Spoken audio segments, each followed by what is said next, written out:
Good morning, people. Welcome to a list video. It's been a while since I've done a list video, and this is a list video of Christopher Nolan films, the ones he's directed, my ranking of least favourite to most favourite.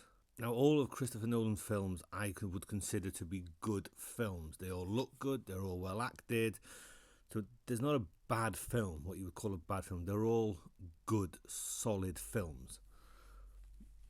And this list is interchangeable. It's all interchangeable except for probably number one. All the rest can drop down a couple of spots, go up a couple of spots. So the order doesn't really matter. I just wanted to see if I could put them in some kind of order that I would be happy with, and I have done. And I've also factored in the rewatchability aspect of it, how much I have watched it in the past, or how much I would want to go back and revisit it in the future. So start off with bottom of the list is Tenet, a film that took me 2 watches to get an understanding. I'm not very clever. It took me 2 watches to get any kind of grasp on what was happening. I didn't really want to watch it a second time because I didn't like it, but I had more of an understanding of it.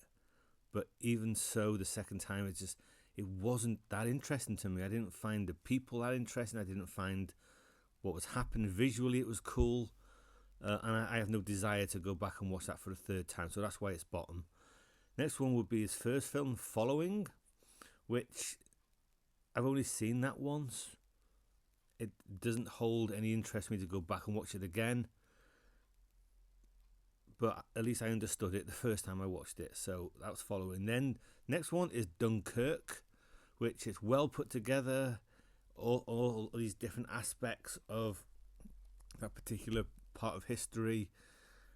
Sounds great and all that kind of stuff. But it lacks something that runs through the middle of films that I enjoy.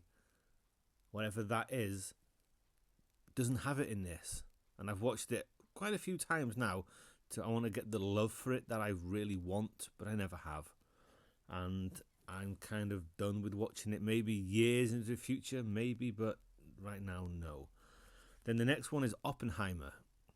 Waiting to do this list till I saw Oppenheimer.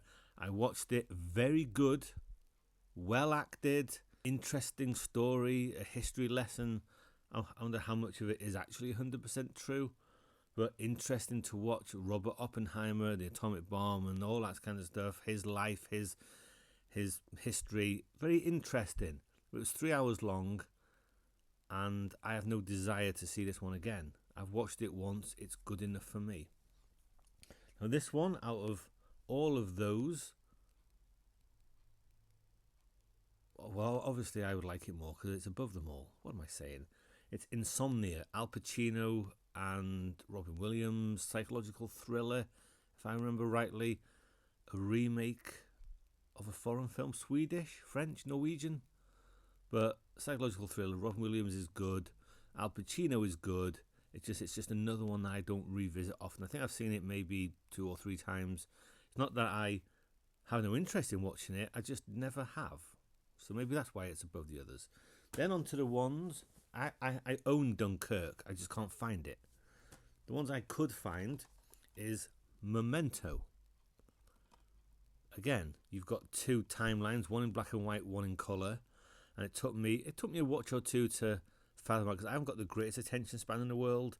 And if something is more complicated than it maybe needs to be, I start wandering. But when I sit down, I watch it and I concentrate. This is very good. Guy Pearce is very good. A very clever film. I'd like my parents to watch this, but I don't think they'd follow the story. So Memento is very good. Then this one I like from the moment I saw it.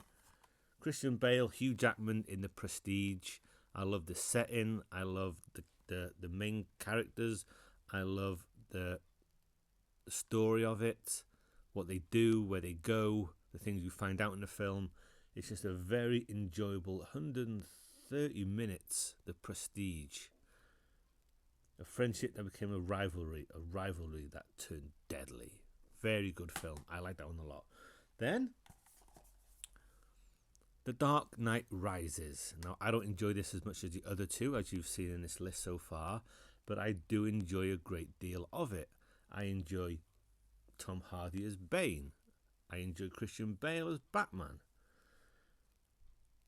It's just a very fun film, which at the end of it, when it's all finished, I think to myself, I enjoyed that.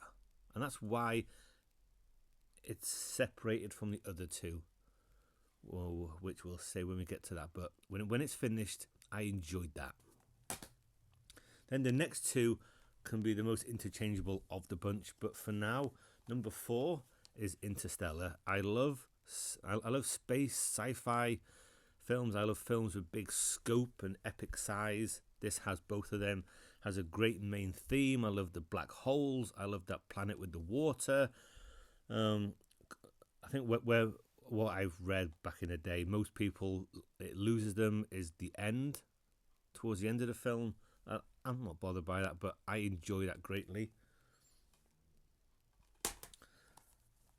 And then there's Inception, which again took me a while to fathom. Like towards the end, when you have different levels. Again, slightly more complicated than my brain thinks it will be, and I drift off to do other things. When I sit down, I concentrate. Yeah, great idea, nifty idea, great visuals, some great set pieces. When that train comes out of nowhere, did anybody jump? Good cast, great idea, great score. It's like there's a piece of music in here called Time. It's one of the few film pieces of music that I've listened to over and over again, and there's a great video on YouTube of that piece of music that's called Time, set to Chaplin's speech in The Great Dictator, and it fits perfectly well. It makes a great speech, epic, and that's worth watching. And I'd also like my parents to watch this, but I know, especially my dad, who doesn't like science fiction, he would enjoy the action, but he'd probably fall asleep during everything else. But highly enjoyable.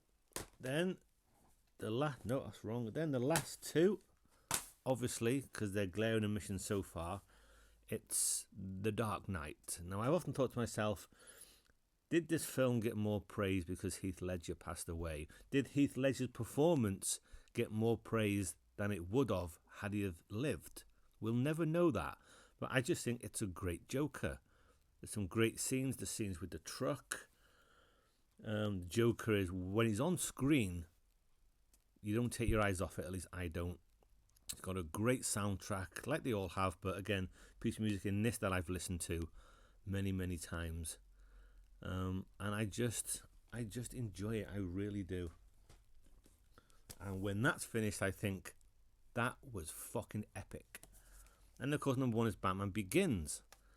My favourite Batman film. My favourite Batman. I don't care if people take the piss out of his voice. I don't give a shit. It doesn't bother me.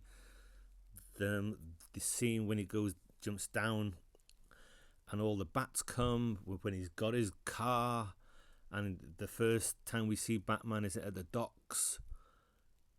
Again, great music. The only thing that lets the entire trilogy down is the fight scenes. Because when you see the first fight scene, it's not great. When you see the fight with Bane in The Dark Knight Rises, that could have been but it's just like two big lumps just throwing fists.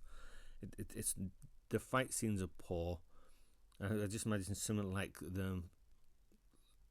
the Raid would be amazing, but something like John Wick would have been, not just as good as the Raid, but John Wick fight scenes would have been okay.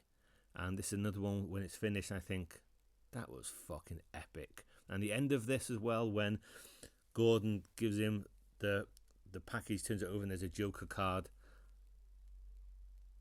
How many people got excited for that? But I love it. I always have. Those two are epic when they finished. I loved it. The Dark Knight Rises, I enjoyed that.